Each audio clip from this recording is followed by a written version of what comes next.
Good morning students. आज हम पढ़ेंगे गणित कक्षा 8 के लिए पाठ्य पुस्तक। तो पिछले वीडियो में हमने प्रश्नावली 2 कंप्लीट कर ली थी बिल्कुल, और अपन ने जो 2.6 है उसके 7वें प्रश्न तक कर लिया था। मैं आपको एक बार पिछला काम बता देती हूँ, फिर अपन आज स्टार्ट करेंगे नया अध्याय चतुर्भुजों को समझना। ठीक है, तो पिछले वीडियो में हमने यहाँ तक कर लिया था। कौन सा क्वेश्चन है ये? 7वां क्वेश्चन है। अपन ने पिछले वीडियो में 7वां क्वेश्चन को कंप्लीट कर लिया था, तो सबकी कॉपी में इतना काम हो जाना चाहिए। आज हम शुरू करेंगे तीसरा अध्याय है जो चतुर्भुजों को समझना। चतुर्भुजों को समझेंगे। पहली बात तो चतुर्भुज होते क्या है? चतुर्भुज वो होते हैं जिनकी 4 भुजाएं होती है, चतुर्भुज। ठीक है, चतुर्भुज वो होते हैं जिनकी 4 भुजाएं होती है, उनको अपन चतुर्भुज बोलते हैं। तो पहले तो अपन इसमें है ना वक्र वगैरह पढ़ेंगे, वक्र पढ़ेंगे, फिर अलग अलग टाइप के जैसे त्रिभुज, चतुर्भुज, पंचभुज, ऐसे बहुभुज पढ़ेंगे अलग अलग टाइप के, फिर चतुर्भुज पढ़ेंगे। तो इस चैप्टर का नाम है चतुर्भुजों को समझना। तो कुल मिलाकर अपन इस चैप्टर में चतुर्भुजों को समझेंगे। भूमिका से पढ़ेंगे अपन, पूरा पढ़ेंगे। भूमिका, आप जानते हैं कि कागज समतल का एक प्रतिरूप है। मतलब कागज समतल का एक प्रतिरूप मतलब कागज समतल होता है, प्लेन नहीं है। ठीक है ना, इसकी मतलब 2 डायमेंशन है इसकी। एक तो लंबाई नाप सकते हैं, एक चौड़ाई नाप सकते हैं। ठीक है, तो कागज समतल का एक प्रतिरूप है। जब आप कागज से पेंसिल को हटाए बिना बिंदुओं को आपस में जोड़ते हैं, जब आप कागज से पेंसिल को हटाए बिना बिंदुओं को आपस में जोड़ते हैं तो आप एक समतलीय वक्र प्राप्त करते हैं। ठीक है, तो मतलब कुछ भी बना दो, अगर पेन नहीं उठ रहा ना तो ये समतलीय वक्र है। समतलीय भी छोड़ दो, वक्र किसको बोलते हैं? वक्र उसको बोलते हैं कि आप बिना पेन उठाए कुछ भी बना दो, कुछ भी बना दो बिना पेन उठाए, उसको वक्र बोलते हैं। ठीक है, उसका कुछ नहीं है कि लाइन होनी चाहिए या फिर ऐसा मोड़ दिया या फिर ऐसा मोड़ दिया, कुछ नहीं, बस बिना पेन उठाए जो भी बना दोगे ना वो वक्र हो जाएगा। जैसे ये भी वक्र है। ठीक है, बिना पेन उठाए बनाना है। पिछली कक्षाओं में अलग अलग प्रकार के देखे गए वक्रों को स्मरण करने का प्रयास कीजिए। अब ये बोल रहा है कि पिछली कक्षाओं में आपने जो वक्र पढ़े हैं उनको स्मरण कीजिए सब। निम्न आकृतियों का सुमेलन करना है अपन को। ध्यान रखिए, एक आकृति एक से अधिक आकृतियों से सुमेलन नहीं हो। ध्यान रखिए, एक आकृति का एक से अधिक आकृतियों से सुमेलन हो सकता है। तो ठीक है, तो एक से अधिक आकृतियों से एक आकृति का इसमें सुमेलन हो सकता है। तो अपन को ये आकृति और नमूना को सुमेलित करना है। अपने मित्रों से, आपको खुद को करना है, अपने मित्रों से इस मिलान की तुलना कीजिए, क्या वे सहमत है। आपको इनको मतलब जोड़ना है, इस कॉलम से इस कॉलम को जोड़ना है और अपने मित्रों से इसकी चर्चा करनी है और पूछना है उनको क्या वे सहमत है। तो अपन एक बार देख लेते हैं क्या है। जैसे ये दिख रहा है अपन को, ये अपन को दिख रहा है कि ये वक्र तो है, सरल वक्र भी है, पर ये बंद नहीं है। ये जो है ये बंद नहीं है, तो अपन इसको किससे सुमेलित कर देंगे? सरल वक्र जो बंद नहीं है। ठीक है, इसके दोनों सिरे अलग अलग है। बंद जैसे होता है कि दोनों मिल गए आपस में, इसमें अपन को कोई भी ऐसे नहीं दिख रहा। अब ये है तो ये वक्र तो है, ये अपन को वक्र तो दिख रहा है, पर ये सरल वक्र नहीं है। ठीक है, क्योंकि ये ऐसे जा रहा है। तो ये जो दोनों है ना ये आपस में यहाँ टकरा रहे हैं, टकरा के भी फिर जा रहे हैं वापस। टकरा गए वो तो कोई बात नहीं है, बंद वक्र हो गया, सरल हो गया, सरल बंद वक्र। पर ये क्या है, ये टकरा के जा रहे हैं ऐसे, इसीलिए इसके सरल वक्र नहीं है। अब ये है वृत्त, ये तो सरल बंद वक्र है, ये बंद भी है सरल भी है, तो ये सरल बंद वक्र है। और ये बंद वक्र है जो सरल नहीं है, क्योंकि देखो इसके भी टकरा के आगे जा रहे हैं, यहाँ पे टकरा के सब आगे जा रहे हैं। तो ये बंद वक्र है पर सरल नहीं है, बंद तो दिख ही रहा है। ठीक है, तो ये तो पिछली क्लास का हुआ अपने, ये तो सबको आता होगा क्योंकि पिछली क्लास में था ये, इसीलिए क्वेश्चन डाला है पहले। अपना चैप्टर यहाँ से शुरू होगा बहुभुज से। तो अपन बहुभुज को समझेंगे पहले। बहुभुज क्या होता है? केवल रेखाखंडों से बना सरल बंद वक्र बहुभुज कहलाता है। केवल रेखाखंडों से बना सरल बंद वक्र बहुभुज कहलाता है। ये सब अपनी कॉपी में नोट करेंगे डेफिनेशन। ठीक है, लिख लो। केवल रेखाखंडों से बना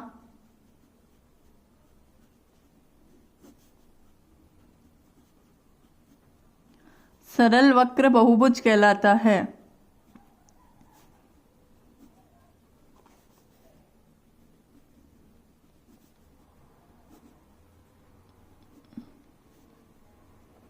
ठीक है, तो अपन स्टार लगा दो इसके। अपन इसको देखें ना तो मतलब सरल बंद वक्र केवल रेखाखंडों से बना का क्या मतलब है? रेखाखंड, रेखाखंड क्या होता है? सीधी लाइन। सीधा होना चाहिए, कहीं भी अपन कट नहीं लगा सकते। जैसे ये रेखाखंड नहीं है, सीधा नहीं है, इसमें ये मोड़ आ गया बीच में, ठीक है, मुड़ गया यहाँ से। या फिर ये भी रेखाखंड नहीं है, ये भी रेखाखंड नहीं है, ये दो रेखाखंडों से मिलके बना है। एक तो ये रेखाखंड है, एक ये रेखाखंड है, इन दोनों से मिलके ये बना है। पर ये खुद इस पूरे का पूछे तो ये रेखाखंड नहीं है। रेखाखंड क्या होता है? जो दो बिंदुओं को जोड़ने से जो रेखा बनती है उसको रेखाखंड कहते हैं। कि दो कोई भी बिंदु उनको सीधा जोड़ दिया, मोड़ा नहीं कहीं भी, या फिर कोई भी कट नहीं लगाया, सीधा जोड़ दिया दो बिंदुओं को, तो उसको रेखाखंड बोलते हैं। तो बहुभुज क्या होता है? केवल रेखाखंडों से बना सरल बंद वक्र। सरल, पहले तो बात तो बंद होना चाहिए। अगर कोई चीज खुली भी है तो बहुभुज हो ही नहीं सकती, बंद होना चाहिए, बंद वक्र। अब सरल होना चाहिए। सरल मतलब ऐसा नहीं हो कहीं भी काट के आगे जा रहा है, जैसे मैंने ये बना दिया, अब ये यहाँ पे भिड़ के आगे जा रहे हैं, ठीक है, तो मतलब भिड़ के आगे जा रहे हैं ना, तो सरल नहीं होता है, वो कॉम्प्लिकेटेड हो जाता है फिर, इसलिए सरल नहीं है। ये भी सरल नहीं है, ठीक है, ये सरल नहीं है। ये देखो यहाँ पे ये मिल रहे हैं, फिर भाग रहे हैं आगे चारों तरफ से। ये तो खुला हुआ है, ये तो हो ही नहीं सकता, ये तो बंद है ही नहीं, इसके दोनों सिरे जुड़े हुए ही नहीं है। अब इनको देखो, ये तो क्या है? वक्र जो बहुभुज नहीं है, बता दिया क्यों नहीं है। और ये जो वक्र जो बहुभुज है, देखो ये रेखाखंडों से बना हुआ है, सरल भी है, ठीक है, कोई भी किनारे, ये दो किनारे भिड़ तो रहे पर आगे नहीं जा रहे, बस ये देखना है दो किनारे भिड़ के आगे जा रहे हैं ना, तो उसका मतलब सरल नहीं है, आगे नहीं जा रहे हैं, वहीं पे अटक गए, तो मतलब सरल वक्र है वो। तो ये रेखाखंडों से बना है, चार रेखाखंडों से, 1 2 3 4 रेखाखंडों से बना है, सरल वक्र है, बंद वक्र है, मतलब ये बहुभुज है। इसमें भी ये 4 रेखाखंडों से बना है, इसमें भी 4 रेखाखंडों से बना है, सरल है और बंद वक्र है, तो ये अपन इनको बहुभुज कह सकते हैं। Next page. कुछ और बहुभुजों के उदाहरण देने का प्रयास कीजिए तथा कुछ और ऐसे उदाहरण दीजिए जो बहुभुज न हो। एक बहुभुज की एक कच्ची आकृति खींचिए और उसकी भुजाओं और शीर्षों की पहचान कीजिए। तो सब खुद भी कर सकते हैं, पर देखो मतलब इसने क्या बोला है कि मतलब कुछ ऐसे एग्जाम्पल दो जो बहुभुज है और कुछ ऐसे दो जो बहुभुज नहीं है। देखो समझाने के लिए अपन देखते हैं, ये देखो ये बहुभुज है, देखो रुको गलत बन गया है थोड़ा, ये बहुभुज है या नहीं है? ये बहुभुज है, क्योंकि बहुभुज क्यों है ये एक रेखाखंड, दो रेखाखंड, 3 4 5 6 7 8 रेखाखंडों से बना है, ये सरल है, कोई भी देखो कोई भी किनारा मिलके मतलब भिड़ के आगे नहीं जा रहा, तो सरल है, बंद है, कहीं से भी खुला हुआ नहीं है, तो ये बहुभुज है। अब मैं कह दूं कि ये तो बिल्कुल भी बहुभुज नहीं, क्योंकि ये तो मुड़ा हुआ है, पहली बात तो रेखाखंड तो इसमें एक ही नहीं दिख रहा, ऊपर से ये यहाँ पे भिड़ के आगे और जा रहा है ये, ठीक है, इसके तो निकल रहे हैं 2 बाल, तो ये नहीं है, ठीक है। और आप कोई सा भी एग्जाम्पल लेके उसको आइडेंटिफाई कर सकते हो कि ये बहुभुज है या नहीं है, ये आपका काम है, ठीक है, बता दिया है, इसमें कुछ करने लायक नहीं। बहुभुजों का वर्गीकरण, ठीक है। अब बहुभुजों का वर्गीकरण होता है, एक तो अपन कहते हैं कोई किसी को भी ये बहुभुज है, एक उसका नाम देवे, जैसे 3 भुजा वाले को त्रिभुज कह दिया, 4 भुजा वाले को चतुर्भुज कह दिया। ये अपना जो चैप्टर है वो है चतुर्भुजों को समझना, तो अपन आगे जो डिस्कस करेंगे वो चतुर्भुजों को करेंगे। 5 भुजा वाले को नाम दे दिया पंचभुज, ठीक है। तो एक तो बहुभुज तो हो गई इनकी फैमिली, जैसे अपना सरनेम होता है ना, जैसे किसी का सरनेम होता है शर्मा वर्मा, ऐसे सरनेम होता है, तो ये बहुभुज तो फैमिली हो गई। ये जो सब है ये बहुभुज है। अब किसी फैमिली में कहीं ये सारे शर्मा है, वैसे ये सारे बहुभुज है, पर सबका नाम होता है अलग अलग, तो इनका भी नाम है अलग अलग। जैसे इसमें देखो, अब इसमें भुजाएं गिन लो या शीर्ष गिन लो। शीर्ष क्या होते हैं? ये कोने, जहां पे 2 भुजाएं मिल रही है, जहां पे 2 रेखाखंड मिल रहे हैं। इसमें कितने हैं? 1 2 3 है। या फिर भुजाएं गिन लो, वही आएगी। रेखाखंड गिन लो, रेखाखंडों को क्या बोलते हैं? भुजाएं बोलते हैं, अगर अपन बहुभुज की बात करते हैं तो। जैसे ये 1 2 3, ठीक है, 3 भुजाएं 3 शीर्ष। शीर्ष और भुजाएं हमेशा समान होती है। अगर कोई बहुभुज है, मतलब कोई भी वक्र, सरल बंद वक्र, अगर कोई भी बहुभुज है, तो उसमें जो भुजाएं और ये होती है ना शीर्ष, इनकी जो संख्या होती है वो हमेशा समान होती है। तो शीर्ष गिन लो या भुजाएं गिन लो, एक ही बात है। तो इसमें 3 है तो ये त्रिभुज है। इसमें कौन, अपन तो शीर्ष गिनते हैं, कोने 3 4, इसमें 4 है ये चतुर्भुज है। इसमें 5 है ये पंचभुज है। इसमें 6 है, गिन लेना, ये षटभुज है।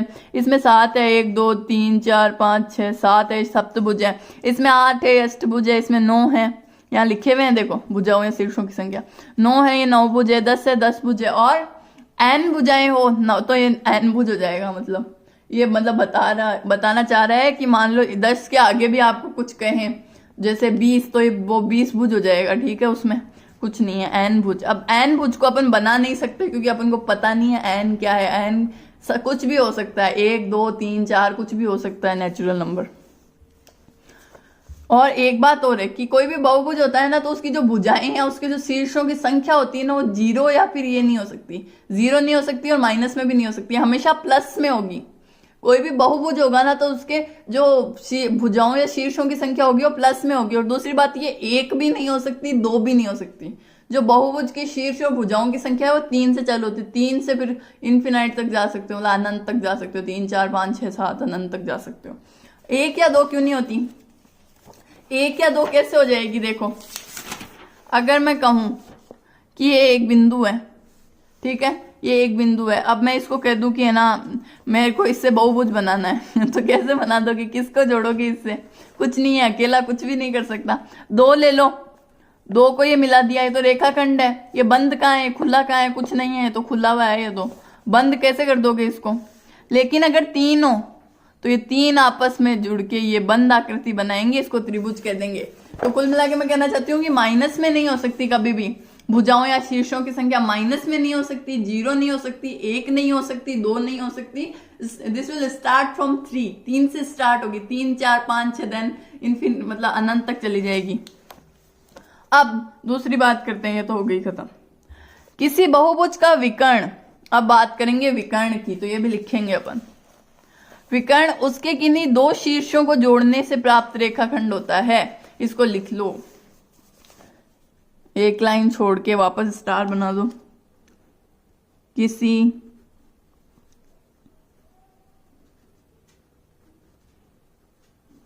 बहुभुज का विकर्ण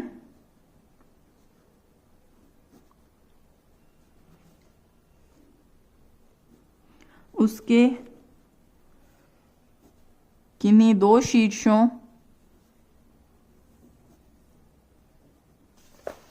को जोड़ने से प्राप्त रेखाखंड होता है।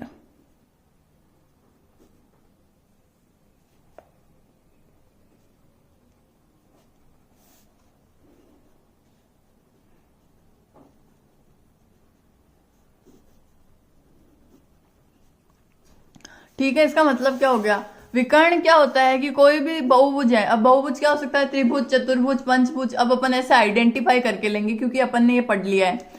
तो बहुभुज में अपन ने पहले ये क्या है, 1 2 3 4, 4 शीर्ष है इसके और 4 भुजाएं हैं, 1 2 3 4। शीर्ष गिन लो, भुजाएं गिन लो, एक ही बात है, दोनों सेम ही होगी अगर बहुभुज है तो। ठीक है, अगर बहुभुज है तो सेम ही होगी। तो ये विकर्ण की बात करें अपन, विकर्ण की बात करें तो अपन को क्या करना है? अपन को किसी भी 2 बिंदुओं को मिलाना है, पर ध्यान क्या रखना है कि जो बिंदु अपन मिला रहे हैं उसके पास वाले बिंदु को नहीं मिलाना है, पास वाला बिंदु छोड़ के बिंदु को मिलाना है। ठीक है, शीर्ष बोलते हैं इसको अपन मैथ की भाषा में, कि 2 शीर्षों को मिलाना है। जो बहुभुज है उसके 2 शीर्षों को मिलाना है, पर ध्यान क्या रखना है कि उसके पास वाले शीर्ष से उसको नहीं, मतलब पास वाले शीर्ष से उसको नहीं मिलाना है, पास वाले को छोड़ के किसी शीर्ष से मिलाना है। जैसे इसमें क्या लिखा है, किसी बहुभुज का विकर्ण, तो उसको विकर्ण बोलते हैं। जो मिलाने पे जो रेखाखंड मिलता है उसको विकर्ण बोलते हैं। उसके किन्हीं 2 शीर्षों, आसन्न शीर्षों को छोड़कर, आसन्न मतलब पास वाले, आसन्न मतलब उसके पड़ोसी जो उसके पास में बैठे हैं उनको नहीं, मतलब उनको छोड़ देना है, को जोड़ने से प्राप्त रेखाखंड होता है। एग्जाम्पल लेवे जैसे, तो ये चतुर्भुज है, गिन लिया 1 2 3 4 शीर्ष है इसके, 1 2 3 4 भुजाएं हैं, कुछ भी गिन लो। ये चतुर्भुज है, इसको किससे मिला देवे? आर से नहीं मिला सकते, ये एस है, इस शीर्ष का नाम एस है, इसको अपन शीर्ष आर से नहीं मिला सकते क्योंकि ये तो इसके पास बैठा है। एस को पी से भी नहीं मिला सकते, क्यों? क्योंकि ये भी इसके पास बैठा है। अब देखो, इन दोनों को मिलाओगे तो ये भुजा ही बन जाएगी ना, इसमें विकर्ण का क्या रोल रहा? अगर पास वाले से ही मिला दोगे तो वो वापस भुजा ही हो जाएगी ना इसकी, यही तो लाइन हो जाएगी। ये तो भुजा है इसकी, ये विकर्ण थोड़ी हो जाएगा, दोनों सेम थोड़ी हो जाएंगे। तो इन दोनों को छोड़ देना है, बचा कौन? ये। तो इससे मिला दिया ये, इससे मिला दिया ये, और अब इससे मिला दिया ये। तो कितने विकर्ण हो जाएंगे इसमें? 2 विकर्ण हो गए। अब तीसरा बना सकता है क्या कोई? सोचो, तीसरा बन सकता है क्या? इसमें नहीं बन सकता। कैसे भी मिला लो, किसी भी किसी भी शीर्ष को किसी भी शीर्ष से मिला सकते हो, बस पास वाले को छोड़ना है। पास वाले जो 2 है उसके, उनको छोड़ देना, बाकी किसी से भी मिला दो, तो 2 ही बन सकते हैं इसमें विकर्ण।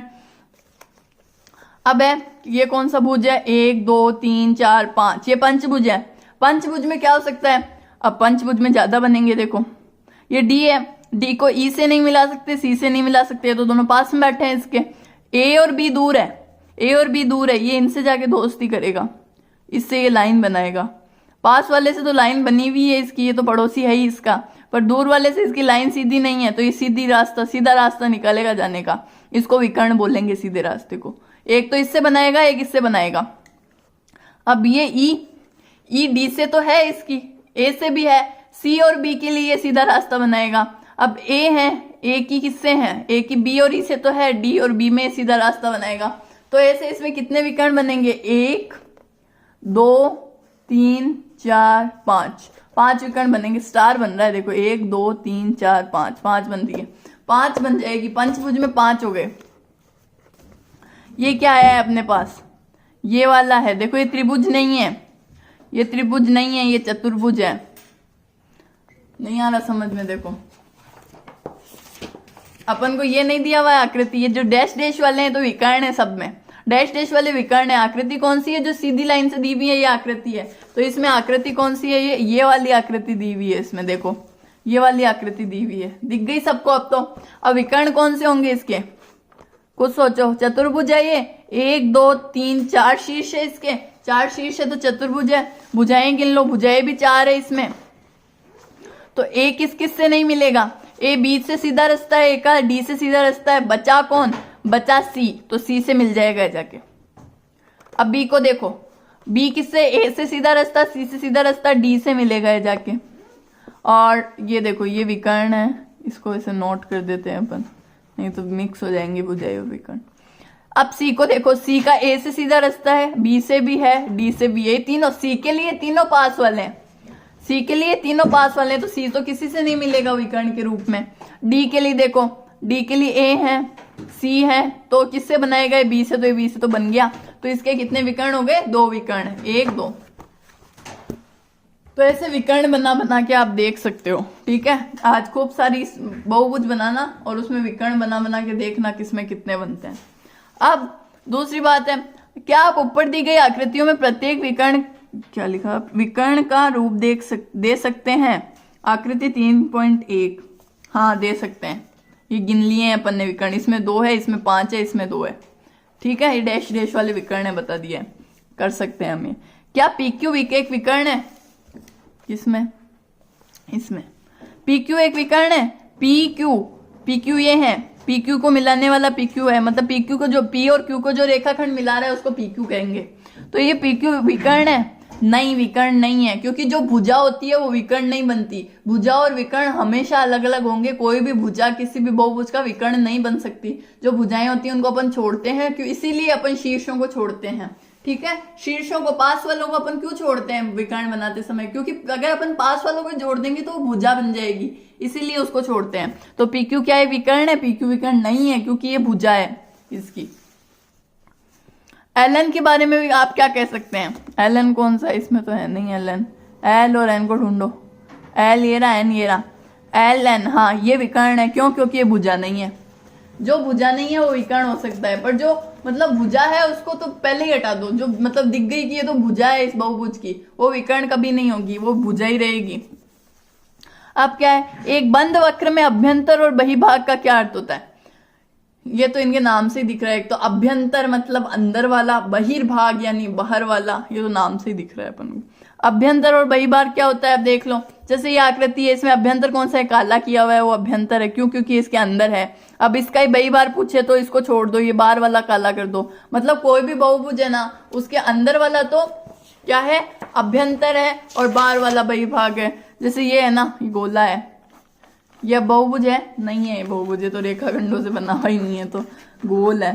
ठीक है, ये जो वृत्त होते हैं ना, ये बहुभुज नहीं होते हैं, ये रेखाखंडों से नहीं बना हुआ, इसमें कोई रेखाखंड नजर नहीं आ रहा आपको। अपन ये आकृति बना देते हैं, ये देखो, ये मोड़ नहीं होना चाहिए, एकदम सीधे रेखाखंड होने चाहिए बहुभुज के लिए। तो इसमें अभ्यंतर कौन सा है, ये जो अंदर वाला है ये अभ्यंतर है, और बाहर वाला ये पूरा पेपर ही इसमें बहिर्भाग है। ठीक है, तो अंदर वाला अभ्यंतर है, बाहर वाला जितना भी दिख रहा है आपको उस आकृति में वो सब बहिर्भाग है। जैसे इसके लिए ये बहिर्भाग शो किया है, पर इस बहुभुज की बात करें तो इसके लिए पूरा पेपर ही बहिर्भाग है। कहीं भी कोई भी बिंदु बना दो ये इसके बहिर्भाग पे होगा। अभ्यंतर मतलब अंदर का, बहिर्भाग मतलब बाहर का। अभ्यंतर की एक परिसीमा होती है, सही है, अभ्यंतर की ये परिसीमा है, अभ्यंतर इससे बाहर नहीं है। क्या बहिर्भाग की परिसीमा होती है? नहीं होती, क्योंकि ये अपन को दिया हुआ है।